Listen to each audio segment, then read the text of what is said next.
Sko háverðbólga, hún ekki stöðug.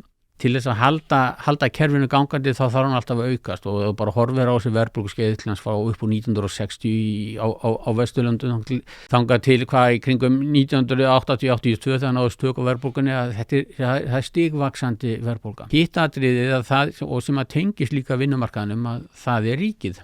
Ríkið hefur verið rekið með allt og miklum halla núna undanfarin ár og Seðlabankinn hafi verið allt og veikur í gagnrýni sínu á ríkið. Og þetta sko mynda þannig að ríkið hefur gengið á undan á kjarasamningum og ég held að stór hluti af launaskriðinu sé vegna þess að ríkið sko einfallega búin að vera yfirbjóð á almenna markaðinn. Þess maður heyrði það sérstaklega lensa þegar ríkið og hið opinbera Reykjavíkurborg til að mynda stofnaði þróun og nýsköpun sem átti í raun að vera tölvufyrirtæki innan Reykjavíkurborgar og þess fóra 10 milljarða fjárfesting. 10 milljarða fjárfesting og yfirbuðu starfsfólk frá öðrum fyrirtækjum, það var með hærri laun, það var með minna vinnu á og ég veit ekki sko, sveigjanlegri vinnutími, það var alveg ótrúlegt. Ég veit ekki hvað og þetta bara sko, eitt dæmi af mörgum og ef við horfum til þess núna í úttekt Seðlabankans fyrir þjóðhagsráð sem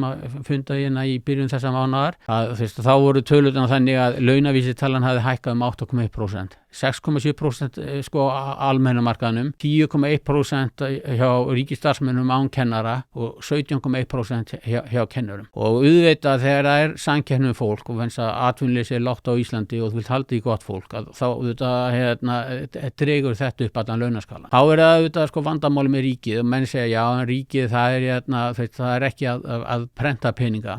En það að í óbeint. Það sem að ríkið gerir að það fjármagnar hallan með skuldum og útgáfu skuldabréfa.